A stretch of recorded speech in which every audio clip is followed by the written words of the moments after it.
Well, I hope you'll be able to hear me all right. The wind it's really blowing today, so I apologize for the audio.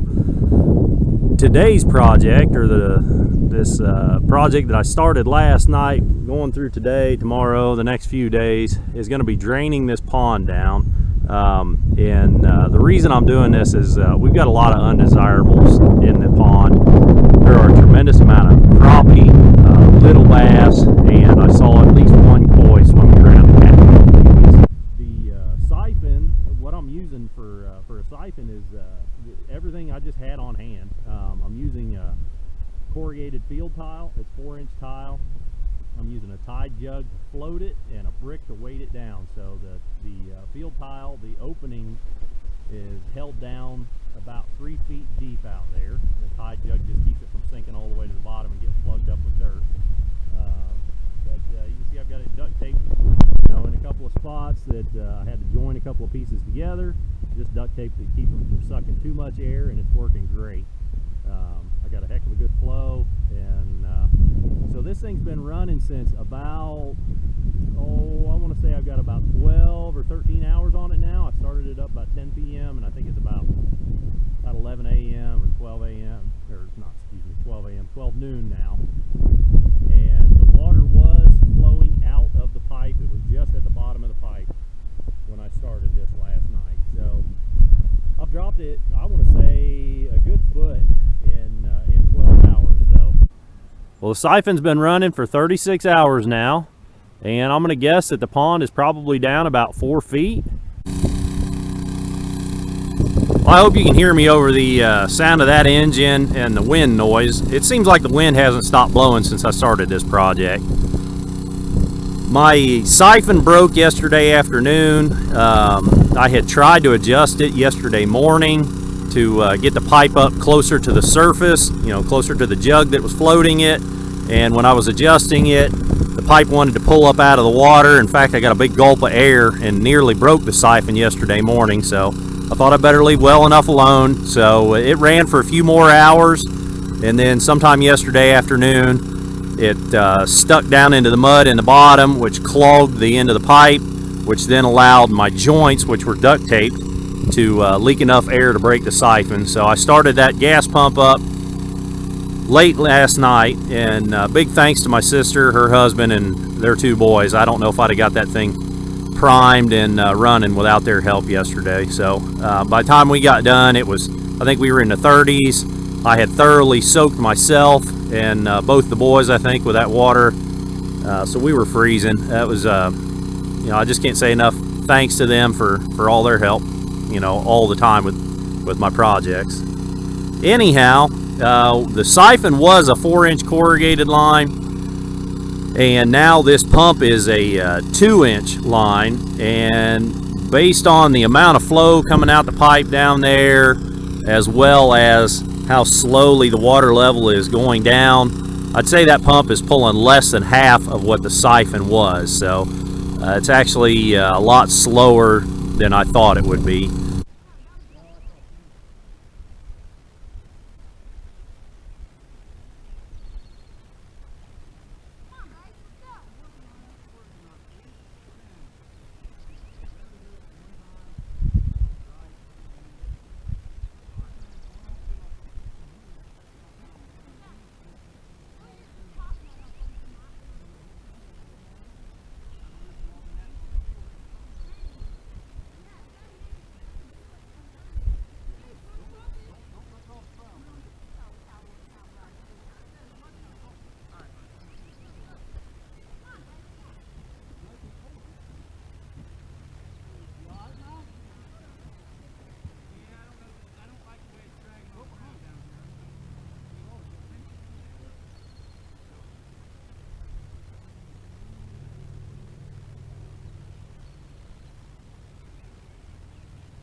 bass in here, Only and you bass. never saw any good bass. They were every one of them. Yeah. And then in here, it's only bluegill. Yeah, Okay. they were all about yay. Yeah. There was a couple. Didn't see very many ones. little ones, did we? No Nothing tinies. little. They were all. Yeah, I like this. Okay. Okay, cool. Well, I hope you guys can hear me. It's windy again today, springtime in the Midwest. But anyhow, here's your update. It's been 8 days since we netted the pond, and I'm very happy with how the netting went that day. We pulled the net through the first time. Seemed like we got just about all the fish, because the second time we pulled the net through, we only caught like, I think 5 more fish. So we did a really good job netting. It was a 1-inch net, so I'm sure there were a few teeny tiny ones that made it through, and you're never going to get them all, but I feel pretty confident that we did a good job netting. Total fish that we pulled out of here was 155 bluegill. I think it was 27 bass. We had caught an additional 25 bass on hook and line, this spring fishing. Crappie, I think there were 34 that we netted out, and we had pulled out another 30 in the past month or so with fishing line. And 3 large channel cats were in here, and 1 koi. So I'm very disappointed in the overall number of fish that came out. That was it. That was all the fish we got. And this again it's about 0.6 acres, using an aerial mapping tool from my county surveyor site. So I really expected a lot more fish total, total weight and everything. But I'm also very surprised that we didn't find any big bass. The largest bass that we pulled out of here was about 10 or 11 inches. I never measured anything, but just, estimating. They were all dink bass. And I don't think we missed any big bass. I just don't think they're in here. This pond is about 20 or 25 years old. Mom and Dad live next door, and my dad has fished this pond, from the previous owners. They told him he's more than welcome to come over anytime. He'd come over here 4 or 5 times a year, and he always talked about, up until the last few years, he always talked about how big the bass were and how nice this pond was, and big bluegill. And just in the last few years, the population got really skewed, and it affected all the fish in here.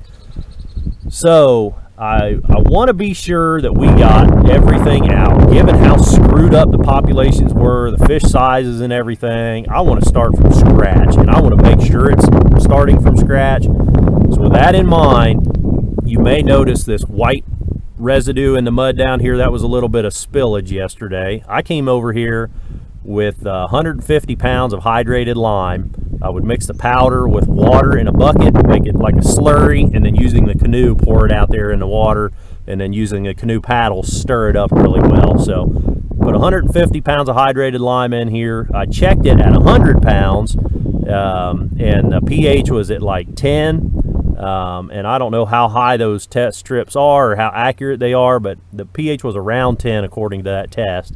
I went ahead and put another 50 pounds of hydrated lime in after that. So I don't see any dead animals, fish, crawdads, nothing. I don't see anything dead around the edge today, which I'm a little surprised by, but I do see fish swimming around the edge, little fish.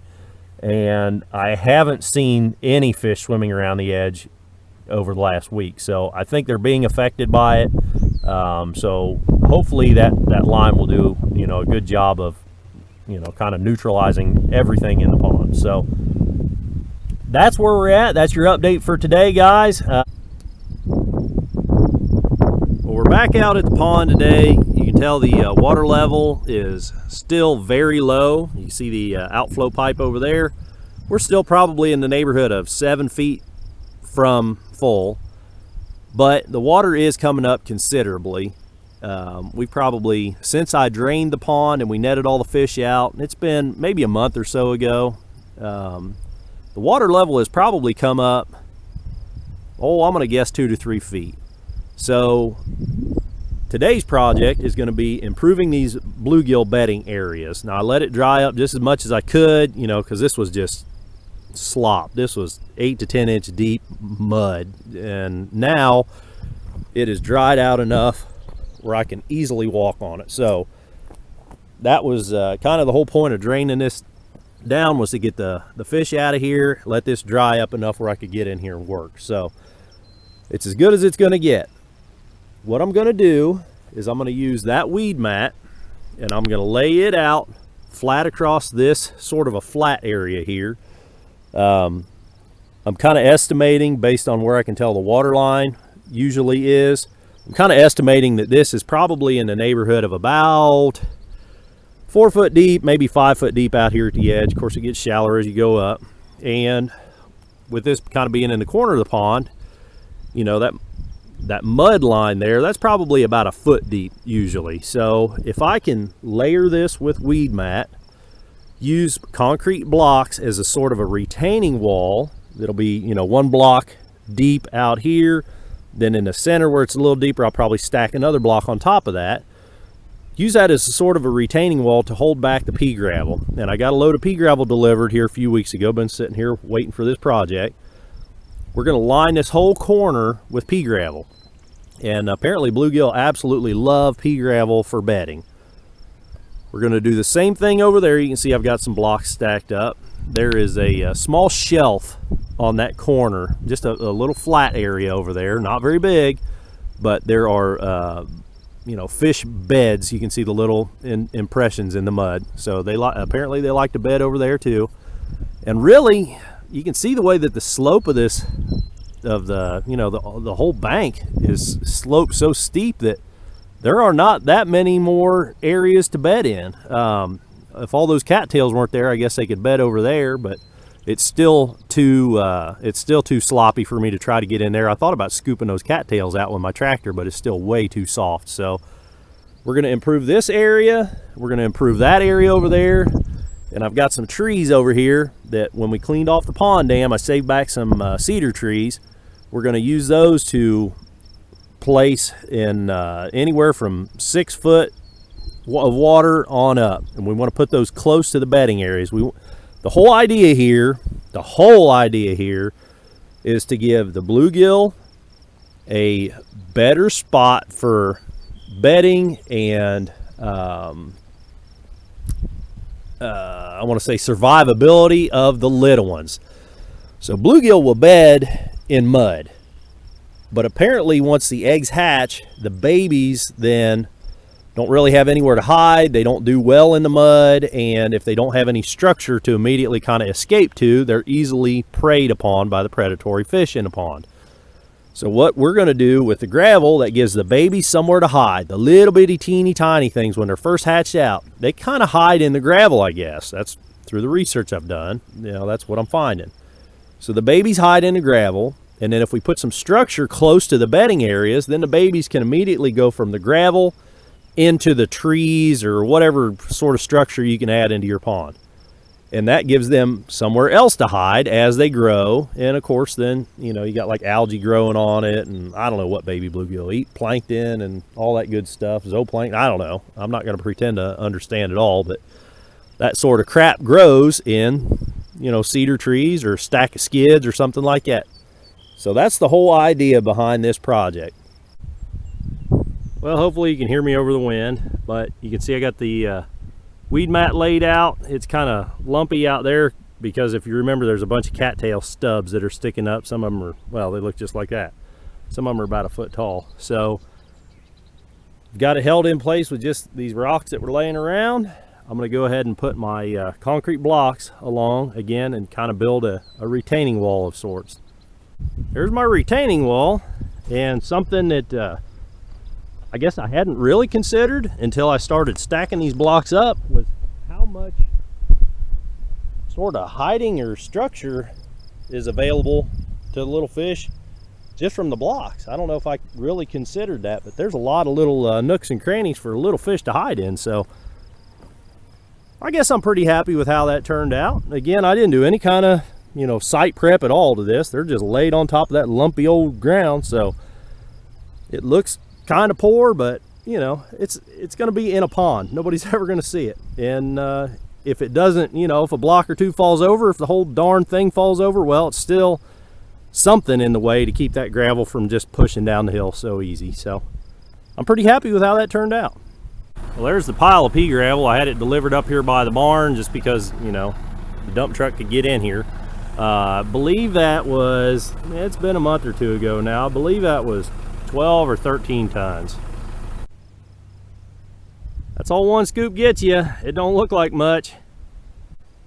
There's all the gravel spread in this spot. I've got a little bit left in the pile, and I'm going to use that for that other spot over there on the other side of the pond. But the thickness of the gravel kind of fluctuates. It varies. I'm figuring that this stuff up here will, you know, over time sort of go that way, so it's a little thicker up here on top.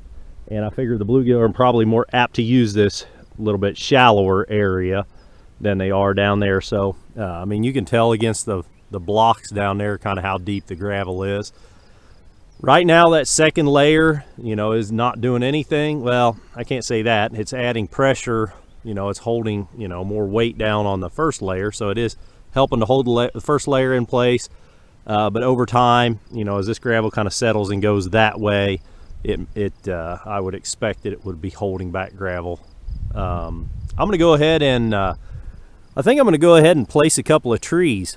You can see the skids. I've got 2 skids that the concrete blocks were on. Of course, those are empty now, so I'm just going to leave those over there. I'm put them on the edge of that bedding area. That'd be a good little fish structure. And I'm going to go grab some trees, stick them around here, and we'll see what it looks like. Went ahead and laid down the landscape fabric and blocks over here on this other little bedding area. I'm going to go get the rest of the pea gravel and spread it in here. There's the gravel spread on this one. I'm kind of debating on whether or not to put any trees over here, being this thing is right up in the cattails. I think that'd be, you know, actually probably pretty good cover for, you know, the little fish to come in and out of the bedding area. It's pretty good.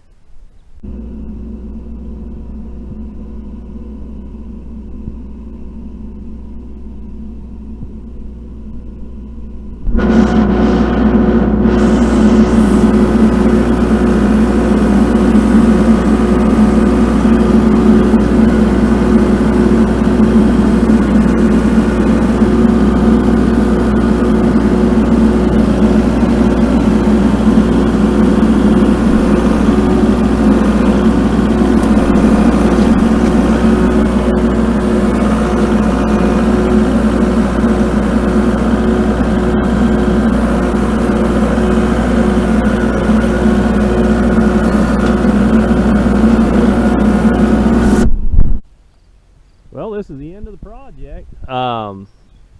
One thing that I noticed today that I sure didn't expect to see was a whole bunch of little bluegill, little teeny tiny, like minnow looking bluegill, were hanging out up here in this real shallow water. So those would have been leftovers from last year, so they didn't all get gobbled up. So I know there are little bass and at least one crappie in here that I saw and we missed with a net.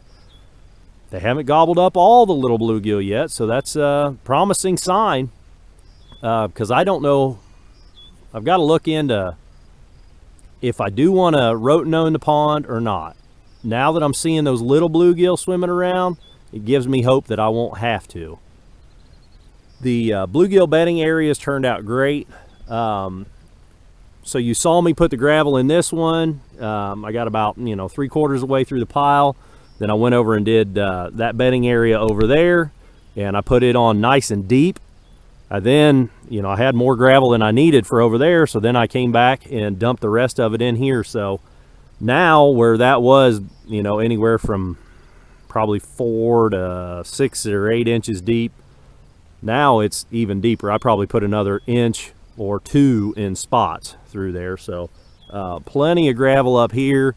And again, I tried to keep it heavier up at the top, thinking that over time, you know, it will eventually work its way down, or that, you know, shallower water is probably a little more appealing to the bluegills to bed in anyhow. So I'm really happy with how that, with how the bluegill bedding areas turned out.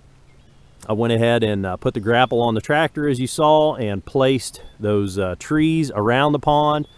So I put that big one out there on the dam. There was really no structure on the dam at all before. So now we've got the blocks for the bedding area, which will act as structure. We've got that big tree that's, you know, offers a lot of sort of shelter. I put a little tree on the edge of that bedding area as kind of a, you know, an improvement to the cattails. So hopefully that will help out the survival of the young fry. And then just kind of put a tree here where there really was no, you know, little bit of cattails there, but, you know, now that's more structure. I've got 3 pallets kind of haphazardly stacked there, and a couple of pieces of tree there. I'm really happy with this, guys. You know, the more I think about it, I don't think I'm going to rotenone that pond. We'll let the water level come up. We'll see if those little bluegill make it, and I don't know, make a decision from there. Mom and Dad's dog over there rooting around in the cattails. Clover loves to come out here and just play. So anyhow, I hope you liked this video. If you did, click that thumbs up button. And if you're working on something like this, or you got some comments or ideas of things that I could do to improve this, leave me a comment down below. I'd love to read them. And until the next video, guys, keep on tinkering.